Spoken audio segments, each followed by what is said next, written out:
அனைவருக்கும் வணக்கம். கடகராசிக்காரர்களுக்கு திடீர் கோடீஸ்வர யோகம் நிறைந்த ஒரு மாதமாக இந்த அக்டோபர் மாதம் எந்தெந்த விஷயங்களில் அமைய போகிறது என்பதை ஆராய்ந்து பார்க்கும்போது கடகராசிக்காரர்களுக்கு பெரும்பாலும் இந்த மாதத்தில் பெருவாரியான கிரகநிலைகள் மிகவும் சாதகமான அமைப்பில் வலம் வருவதால் திடீர் கோடீஸ்வர யோகம் நிறைந்த ஒரு தருணமாக பார்க்கப்படுகிறது. அதிலும் சாதகமற்ற அமைப்பில் இருக்கக்கூடிய கிரக அமைப்புகளாக உள்ளது. ராசியின் அதிபதி சாதகமாகவும் சற்று சாதகமற்ற அமைப்பிலும் வலம் வந்து கொண்டிருக்கிறார். ஆனால் செவ்வாய் விரயத்திலும் இந்த மாதத்தின் பிற்பகுதியில் மிக வலுவாக ஜென்மத்திலும் நுழைகிறாருங்க. எனவே சற்று கவனத்துடன் இருக்க வேண்டும். விவசாயம் சார்ந்த பணிகளில் அதிக கவனமும் விழிப்புணர்வும் தேவை. இது மட்டுமல்லாது சூரியன் 3ஆம் இடத்திலிருந்து இந்த மாதத்தின் பிற்பகுதியில் 4ஆம் இடமான சுகஸ்தானத்திற்குள் நுழைவதால் அலைச்சல் அதிகரிக்கலாம், ஆரோக்கிய தொல்லைகள் உருவாகலாம். எனவே சூரியனின் அமைப்பாலும் அதிக கவனம் தேவை. இந்த கிரகநிலைகளை தவிர மற்ற கிரகநிலைகள் அபரிவிதமான நன்மையை அள்ளி கொடுக்கக்கூடிய அமைப்பில் வலம் வருகின்றன. எனவேதான்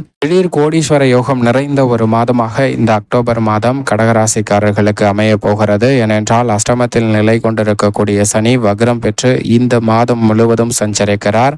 இந்த மாதத்திற்கு பிறகு வக்ர நிவர்த்தி பெறுகிறாருங்க. எனவே அஷ்டம சனியின் ஆதிக்கம் மிக வலுவாக அதிகரிக்கக்கூடிய யோகம் இந்த தருணத்திற்கு பிறகு உண்டு. இந்த யோகம் என்பது அவசு பலன்களை தான் அள்ளி கொடுக்கும். எனவே சிரமம் அதிகரிக்குங்க. அந்த வகையில் பார்க்கும்போது இந்த அக்டோபர் மாதம் முழுவதுமே நிச்சயம் உத்தியோகம் தொழில் ரீதியாக சிரமம் இல்லை. ராகுவும் பாக்கியஸ்தானத்தில், கேதுவும் சுகஸ்தானமாகிய 3ஆம் இடத்திலும் வலுவாக சஞ்சரிக்கிறார். எனவே எதிர்பார்த்தபடி உத்தியோக ரீதியாக நல்ல மாறுதலும் தொழில் ரீதியாக வளர்ச்சியும் நிறைவாக உண்டு. தொழில்துறையில் திடீர் கோடீஸ்வர யோகம் நிறைந்த ஒரு தருணமாகவும் அமைய போகிறது. அது மட்டுமல்லாது சுக்கிரன் மிக வலுவாக ஆட்சி பலம் பெற்று சுகஸ்தானத்திலும் பின்னர் பஞ்சமஸ்தானத்திலும் நுழைகிறார். எனவே கலைத்துறை, அரசியல் துறையிலும் பொருளாதார ரீதியான பல மடங்கு வளர்ச்சியை நிறைவாக பெறுவதற்கான யோகம் வலுவாக கிடைக்கும். வித்யாகாரகர் உச்ச நிவர்த்தி பெற்று வலுவாக சுகஸ்தானத்தில் நுழைகிறார்.